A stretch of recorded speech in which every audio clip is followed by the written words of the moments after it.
അസ്സലാമു പുതിയൊരു വീഡിയോയിലേക്ക് എല്ലാവർക്കും സ്വാഗതം. ഇന്ന് ഞാനിവിടെ വന്നിരിക്കുന്നത് കിളിക്കൂടിൻ്റെ റെസിപ്പി ആയിട്ടാണ്. പേര് പോലെ തന്നെ കാണാനും നല്ല ഭംഗിയാണ്, കഴിക്കാനും നല്ല ടേസ്റ്റാണ്. അപ്പോൾ നമുക്കത് എങ്ങനെ തയ്യാറാക്കി എടുക്കുന്നതെന്ന് കാണാം. ആദ്യമായിട്ട് നമുക്കിതിനകത്തേക്കുള്ള ഫില്ലിംഗ് ആണ് തയ്യാറാക്കി എടുക്കേണ്ടത്. അതിനായി ഞാനിവിടെ ഒരു ചട്ടിക്കകത്ത് അല്പം വെളിച്ചെണ്ണ ചൂടാവാൻ വേണ്ടി വെച്ചിട്ടുണ്ടായിരുന്നു. ഇനി നമുക്കിതിനകത്തേക്ക് 3 സവാള കനം കുറച്ച് നീളത്തിൽ അരിഞ്ഞെടുത്തതാണ്. ഇത് ഇതിനകത്തേക്ക് ചേർത്ത് കൊടുക്കാം. ആവശ്യത്തിന് ഉപ്പും ചേർത്ത് കൊടുത്ത് നന്നായി ഇളക്കി യോജിപ്പിച്ചെടുക്കാം. ഇനി അടുത്തതായി നമുക്കിതിനകത്തേക്ക് വേണ്ടത് ഇഞ്ചിയാണ്. ചെറിയൊരു കഷ്ണം ഇഞ്ചി പൊടിയായി അരിഞ്ഞത് ഇതിനകത്തേക്ക് ചേർത്ത് കൊടുക്കാം. അതുപോലെ തന്നെ ഒരു പച്ചമുളക് ചെറുതായി വട്ടത്തിൽ അരിഞ്ഞതാണ്, അതും കൂടെ ഞാൻ ഇതിനകത്തേക്ക് ചേർത്ത് കൊടുക്കുകയാണ്.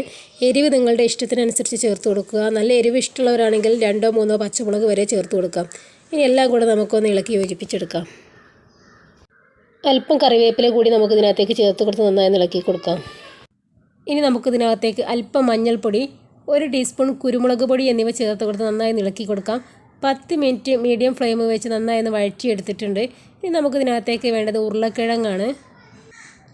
മീഡിയം സൈസിലുള്ള 3 ഉരുളക്കിഴങ്ങ് പുഴുങ്ങിയെടുത്ത ശേഷം അതിൻ്റെ തൊലി കളഞ്ഞ് നന്നായി ഉടച്ചെടുത്തതാണ്. അത് നമുക്കിതിനകത്തേക്ക് ചേർത്ത് കൊടുക്കാം. ഇനി നമുക്കിതിനകത്തേക്ക് വേണ്ടത് ബീഫാണ്. ബീഫ് മിക്സിയുടെ ചെറിയ ജാറിനകത്തിട്ട് ഒന്ന് ക്രഷ് ചെയ്തെടുത്തതാണ്. ഇത് നമുക്കിതിനകത്തേക്ക് ചേർത്ത് കൊടുക്കാം. ഇനി എല്ലാം കൂടി നന്നായി ഇളക്കി യോജിപ്പിച്ചെടുക്കാം. ബീഫ് ഉപ്പും മഞ്ഞളും ചേർത്ത് വേവിച്ചെടുത്താലും മതി. ഞാനിവിടെ വരട്ടിയെടുത്ത ബീഫിൽ നിന്നും അല്പം എടുത്തതാണ്. നന്നായി മിക്സ് ചെയ്തെടുത്ത ശേഷം ഞാനിത് വേറൊരു പ്ലേറ്റിലോട്ട് മാറ്റിയിട്ടുണ്ട്. ഇനി നമുക്കിതിന് അല്പം മാവെടുത്തതാണ് ഇതുപോലെ ഒന്ന് ചെയ്തെടുക്കാം. എന്നിട്ട് ഇതിൻ്റെ നടുഭാഗത്തായിട്ട് ചെറുതായി ഒന്ന് കുഴിച്ചു കൊടുക്കാം. കിളിക്കൂടിൻ്റെ ഒരു ഷേപ്പ് കിട്ടാൻ വേണ്ടിയിട്ടാണിത്. പിന്നെ നിങ്ങൾക്ക് ഈ വീഡിയോ ഇഷ്ടപ്പെടുകയാണെങ്കിൽ ലൈക്ക് ചെയ്യാനും ഷെയർ ചെയ്യാനും കമൻറ്റ് ചെയ്യാനും മറക്കല്ലേ. അപ്പം നമ്മളെല്ലാം ഇതുപോലെ ചെയ്തെടുത്തിട്ടുണ്ട്. ഇനി ഞാനൊരു ബൗളിനകത്തേക്ക് 2 മുട്ട പൊട്ടിച്ചൊഴിച്ചിട്ടുണ്ട്. ഇത് നന്നായി ഒന്ന് അടിച്ചെടുക്കാം.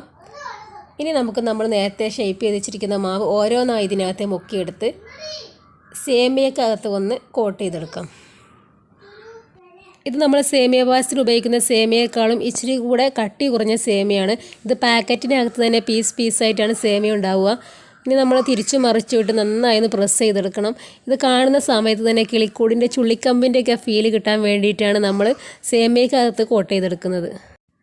എല്ലാം നമ്മളിതുപോലെ ചെയ്തെടുത്തിട്ടുണ്ട്. ഇനി നമുക്കിത് ഓരോന്നായി ഫ്രൈ ചെയ്തെടുക്കാം. ഞാനിവിടെ ഓയിലിനകത്താണ് ഫ്രൈ ചെയ്യുന്നത്. ഒരു ചട്ടിക്കകത്ത് അല്പം ഓയിൽ ഒഴിച്ചു കൊടുത്തിട്ടുണ്ട്. ഇത് ചൂടായി വരുന്ന സമയത്ത് നമുക്ക് ഓരോന്നായി ഇതിനകത്തേക്ക് ഇട്ട് കൊടുക്കാം. അപ്പോൾ നമ്മൾ ഫ്രൈ ചെയ്യുമ്പോൾ പ്രത്യേകം ശ്രദ്ധിക്കുക, മീഡിയം ഫ്ലെയിം വെച്ച് മാത്രം ഫ്രൈ ചെയ്തെടുക്കുക. തീ കൂടിപ്പോയാൽ സേമിയ എല്ലാം പെട്ടെന്ന് കരിഞ്ഞു പോകും. ഒരു വശം ബ്രൗൺ കളറായി തുടങ്ങി. ഇനി നമുക്കിതൊന്ന് മറിച്ചിട്ട് കൊടുക്കാം. അല്പസമയത്തിന് ശേഷം മറുവശവും ഫ്രൈ ആയി. ഇനി നമുക്കിതൊരു സേവിങ് പ്ലേറ്റിലോട്ട് മാറ്റാം. ഇനി ഇതിനകത്തേക്ക് വേണ്ടത് കാടമുട്ടയാണ്. ഞാനിവിടെ കാടമുട്ട പുഴുങ്ങി അതിൻ്റെ തൊലി കളഞ്ഞെടുത്തിട്ടുണ്ട്. ഇനി നമുക്ക് ഓരോന്നായി ഇതിനകത്തേക്ക് വെച്ച് കൊടുക്കാം. നമ്മുടെ കിളിക്കൂട് ഇവിടെ റെഡിയാണ്. എല്ലാവരും ഇതുപോലെ ഒന്ന് ട്രൈ ചെയ്ത് നോക്കണേ. പിന്നെ സബ്സ്ക്രൈബ് ചെയ്യാത്ത കൂട്ടുകാരാരെങ്കിലും ഉണ്ടെങ്കിൽ ഒന്ന് സബ്സ്ക്രൈബ് ചെയ്തേക്കണേ.